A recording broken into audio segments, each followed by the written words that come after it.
Test 2. You will hear a number of different recordings, and you will have to answer questions on what you hear. There will be time for you to read the instructions and questions, and you will have a chance to check your work.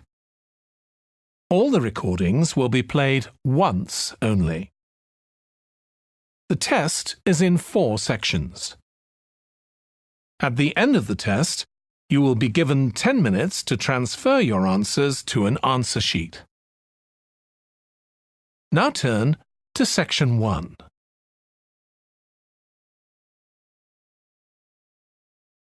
Section 1. You will hear a woman phoning the secretary of a cycling club to find out about becoming a member. First, you have some time to look at questions 1 to 6.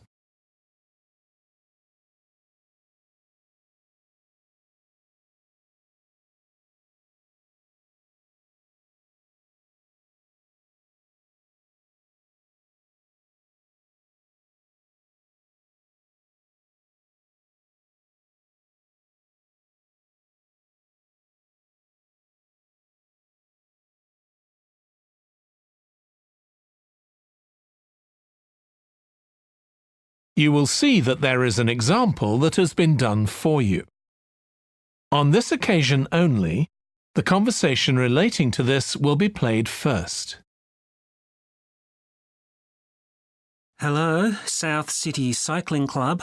Oh, hi. I want to find out about joining the club. Right, I can help you there. I'm the club secretary and my name's Jim Hunter.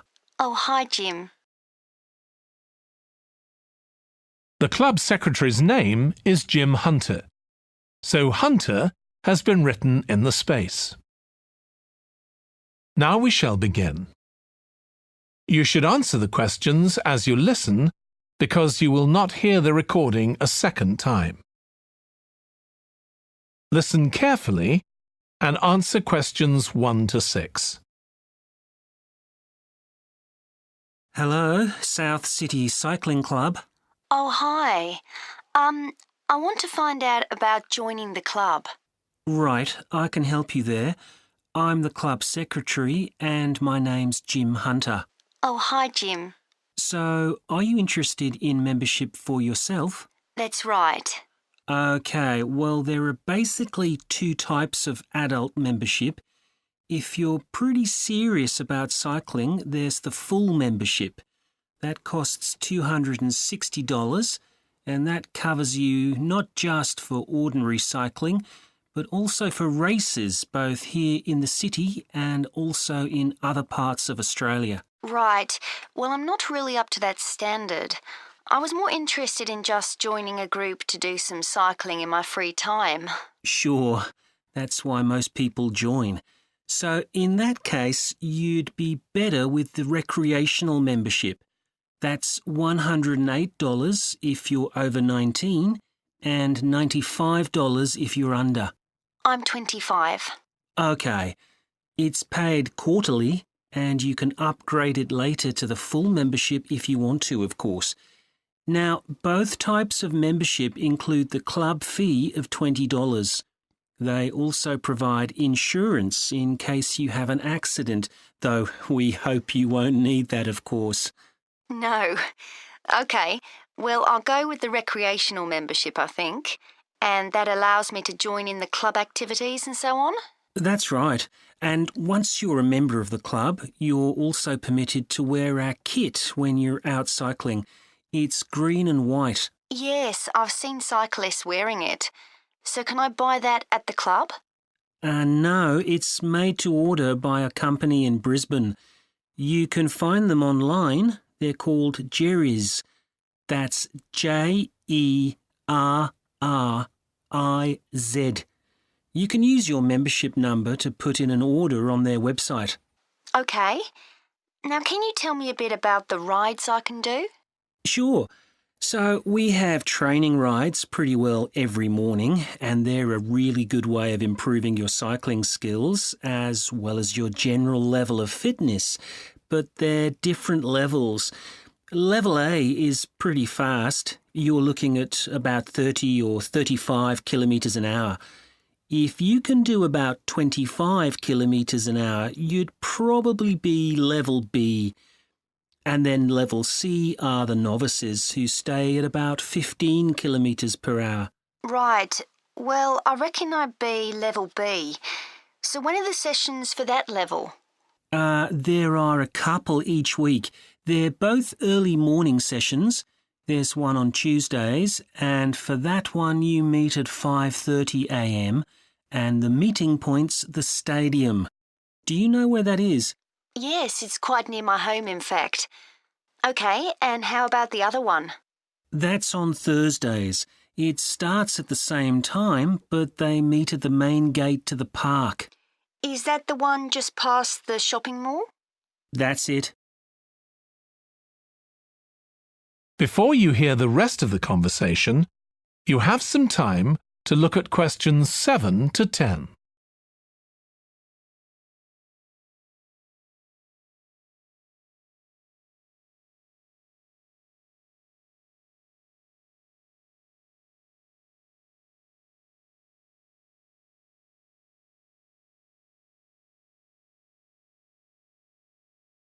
Now listen and answer questions 7 to 10. So how long are the rides? They're about an hour and a half, so if you have a job, it's easy to fit in before you go to work.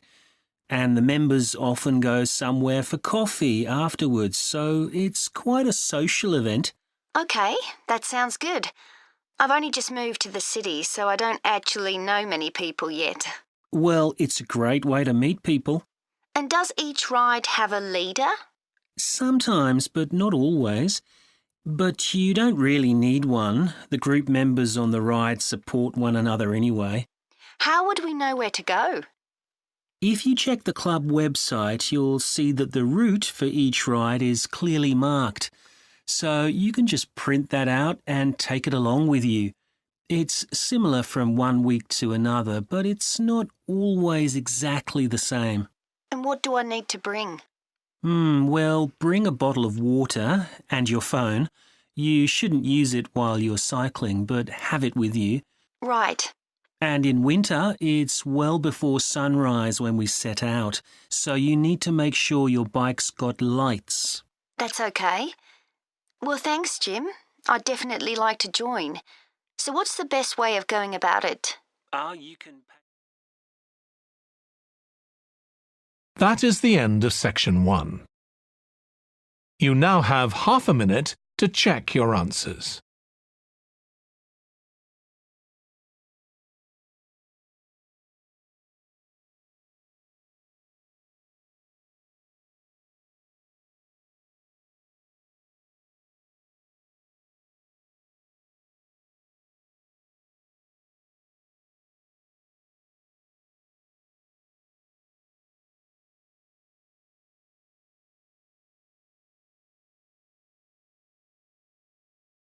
Now turn to section 2.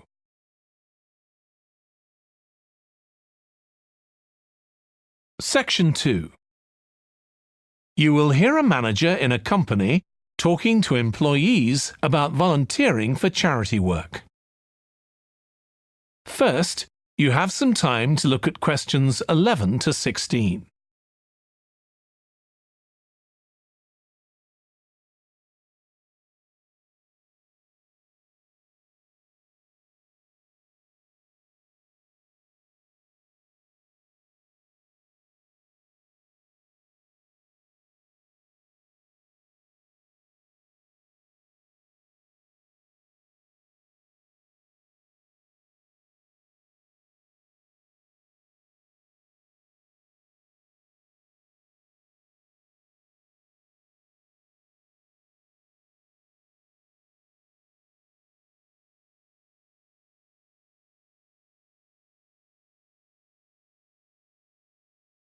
Now listen carefully and answer questions 11 to 16. Thanks for coming, everyone. Okay, so this meeting is for new staff and staff who haven't been involved with our volunteering projects yet. So basically, the idea is that we allow staff to give up some of their work time to help on various charity projects to benefit the local community. We've been doing this for the last 5 years, and it's been very successful. Participating doesn't necessarily involve a huge time commitment. The company will pay for 8 hours of your time. That can be used over 1 or 2 days all at once, or spread over several months throughout the year. There are some staff who enjoy volunteering so much, they also give up their own free time for a couple of hours every week. It's completely up to you. Obviously, many people will have family commitments and aren't as available as other members of staff. Feedback from staff has been overwhelmingly positive.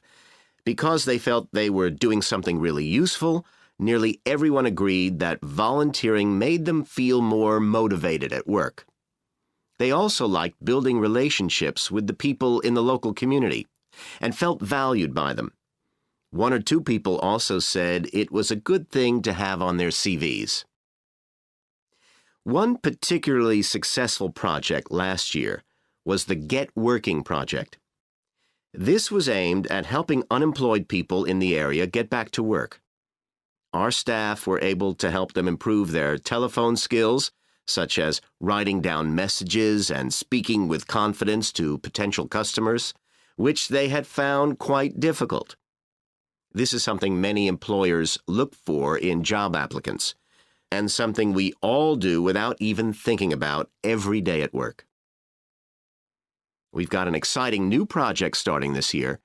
Up until now, we've mainly focused on projects to do with education and training.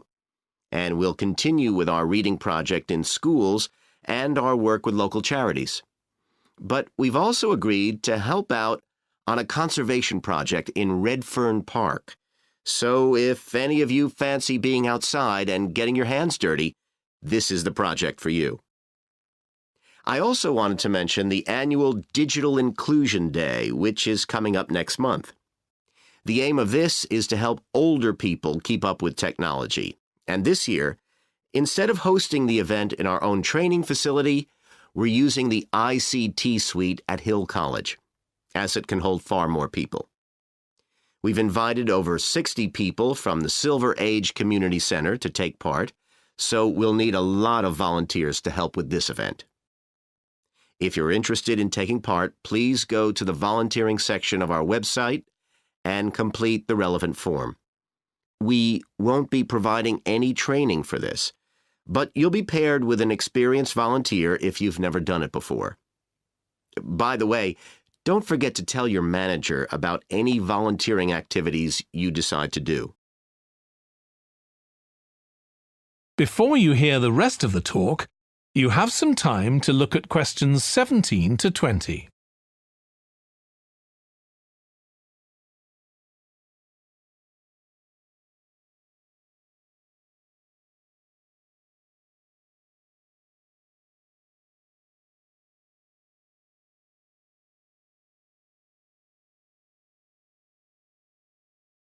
Now listen and answer questions 17 to 20. The participants on the Digital Inclusion Day really benefited. The majority were in their 70s, though some were younger, and a few were even in their 90s. Quite a few owned both a computer and a mobile phone, but these tended to be outdated models. They generally knew how to do simple things like send texts, but weren't aware of recent developments in mobile phone technology. A few were keen to learn, but most were quite dismissive at first. They couldn't see the point of updating their skills. But that soon changed. The feedback was very positive. The really encouraging thing was that participants all said they felt much more confident about using social media to keep in touch with their grandchildren, who prefer this form of communication to phoning or sending emails. A lot of them also said playing online games would help them make new friends and keep their brains active. They weren't that impressed with being able to order their groceries online, as they liked going out to the shops, but some said it would come in handy if they were ill or the weather was really bad. One thing they asked about was using tablets for things like reading newspapers. Some people had been given tablets as presents, but had never used them. So that's something we'll make sure we include this time. That is the end of Section 2. You now have half a minute to check your answers.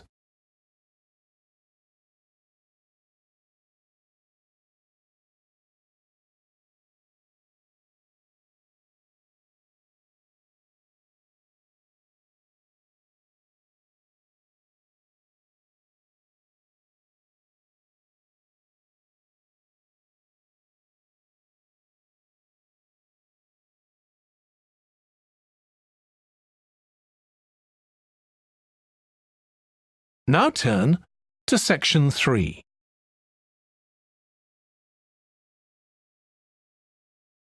Section 3. You will hear a student called Russ consulting his tutor about a presentation he is preparing on nanotechnology, the study of materials on an extremely small scale. First, you have some time to look at questions 21 to 25.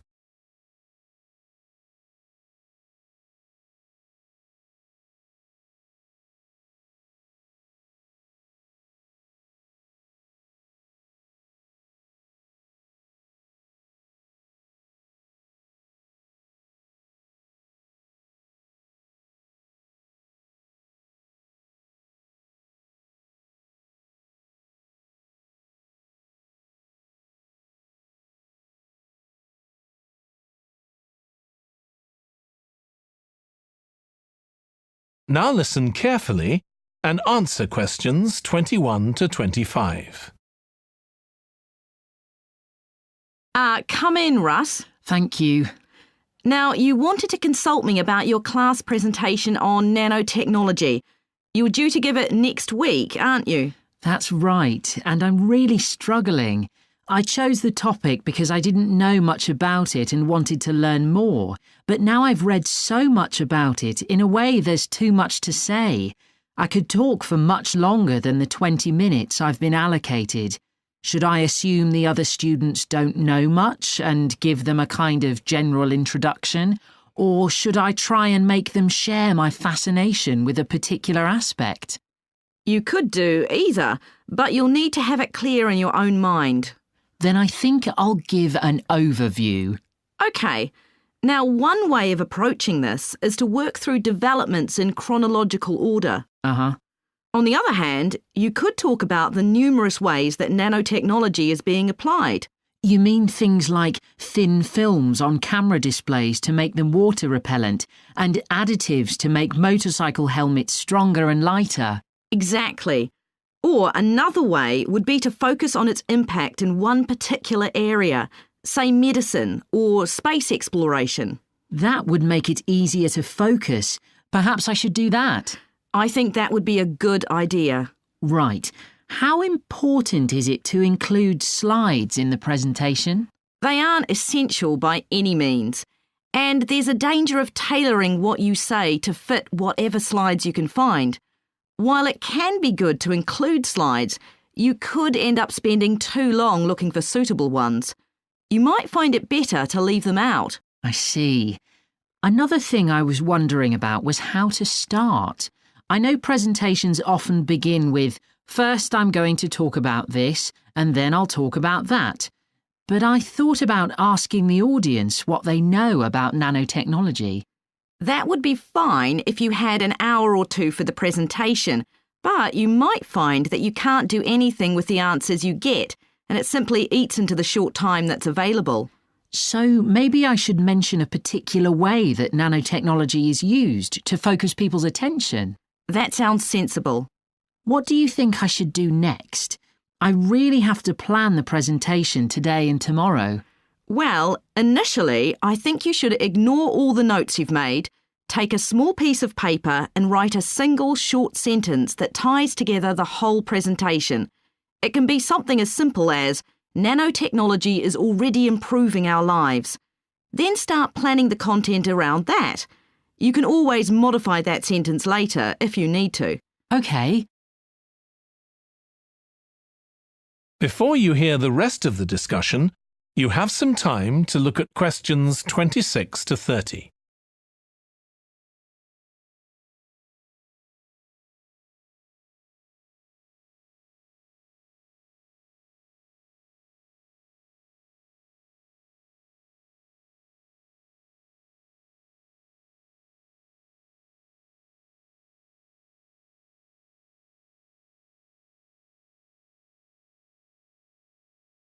Now listen and answer questions 26 to 30. OK, now let's think about actually giving the presentation. You've only given one before, if I remember correctly, about an experiment you'd been involved in. That's right. It was pretty rubbish. Let's say it was better in some respects than in others. With regard to the structure, I felt that you ended rather abruptly, without rounding it off. Be careful not to do that in next week's presentation. OK. And you made very little eye contact with the audience because you were looking down at your notes most of the time. You need to be looking at the audience and only occasionally glancing at your notes. Your body language was a little odd. Every time you showed a slide, you turned your back on the audience so you could look at it. You should have been looking at your laptop. And you kept scratching your head, so I found myself wondering when you were next going to do that, instead of listening to what you were saying. Oh dear. What did you think of the language? I knew that not everyone was familiar with the subject, so I tried to make it as simple as I could.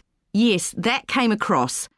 You used a few words that are specific to the field, but you always explained what they meant, so the audience wouldn't have had any difficulty understanding. Uh-huh. I must say, the handouts you prepared were well thought out. They were a good summary of your presentation, which people would have been able to refer to later on, so well done on that. Thank you. Well, I hope that helps you with next week's presentation. Yes, it will. Thanks a lot. I'll look forward to seeing a big improvement then. That is the end of section 3. You now have half a minute to check your answers.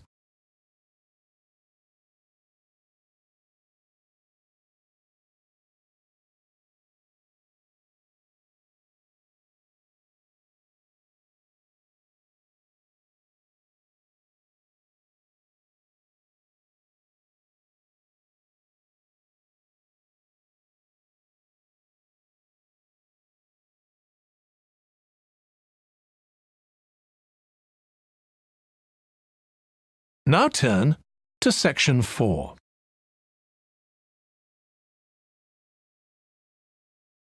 Section 4. You will hear a lecturer in psychology talking about a type of memory. First, you have some time to look at questions 31 to 40.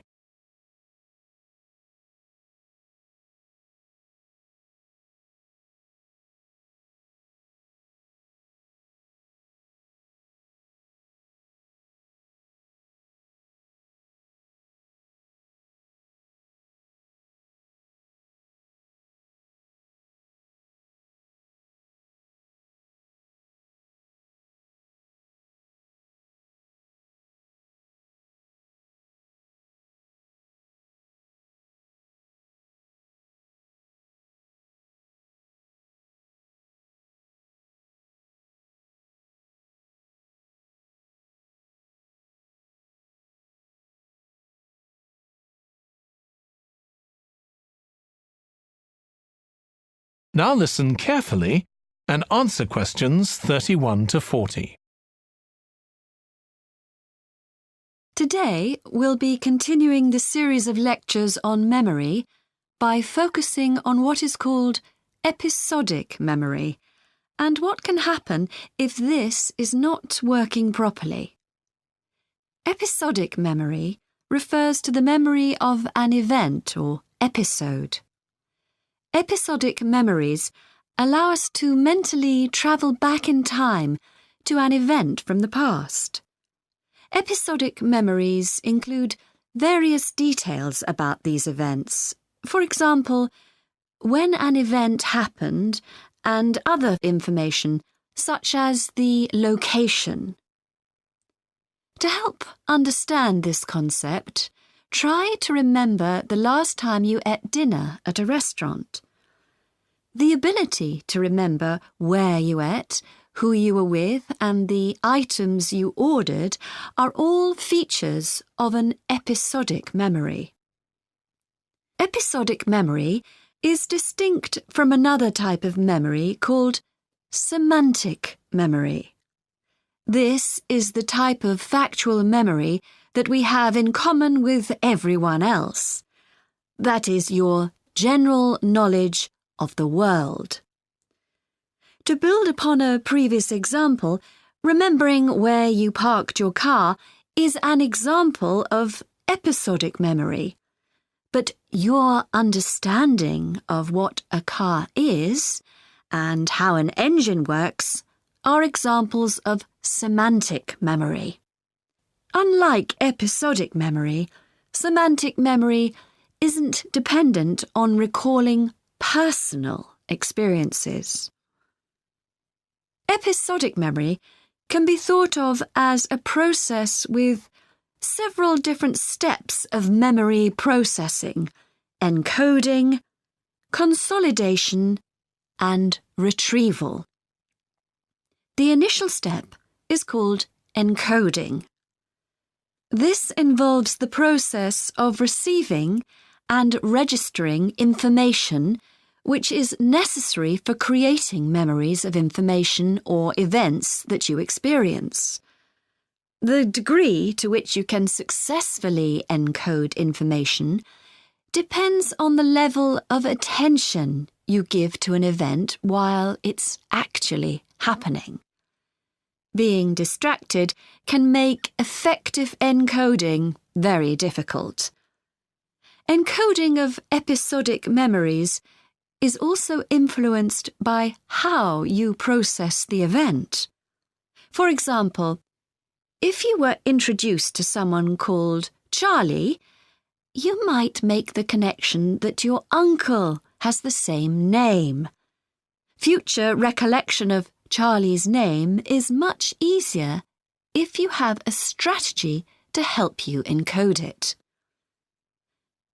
Memory consolidation, the next step in forming an episodic memory, is the process by which memories of encoded information are strengthened, stabilized, and stored to facilitate later retrieval. Consolidation is most effective when the information being stored can be linked to an existing network of information.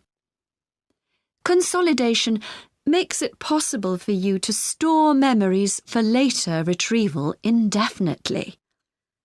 Forming strong memories depends on the frequency with which you try to retrieve them. Memories can fade or become harder to retrieve if they aren't used very often. The last step in forming episodic memories is called retrieval, which is the conscious recollection of encoded information. Retrieving information from episodic memory depends upon semantic, olfactory, auditory, and visual factors. These help episodic memory retrieval by acting as a prompt. For example, when recalling where you parked your car, you may use the colour of a sign close to where you parked. You actually have to mentally travel back to the moment you parked.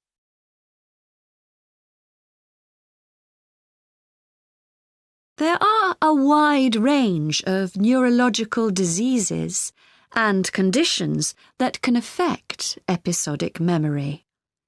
These range from Alzheimer's to schizophrenia to autism.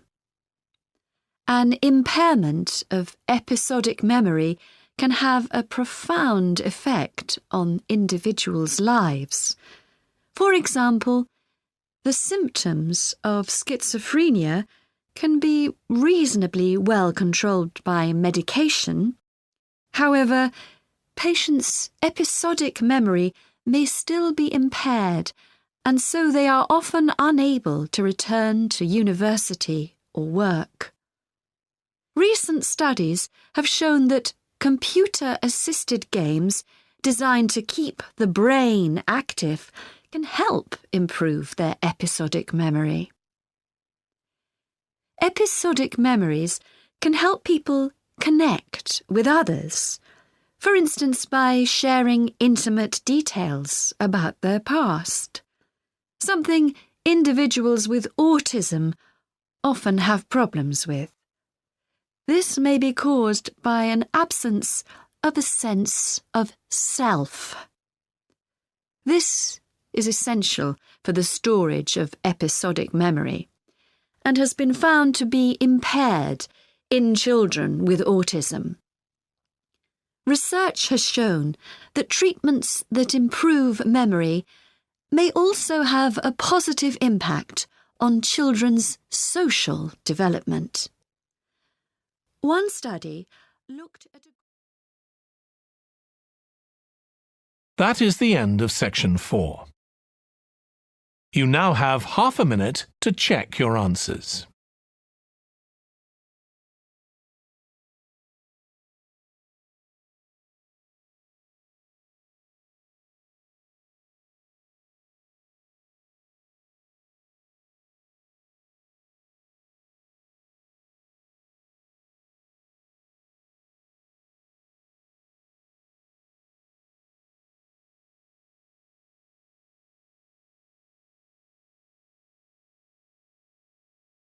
That is the end of the listening test.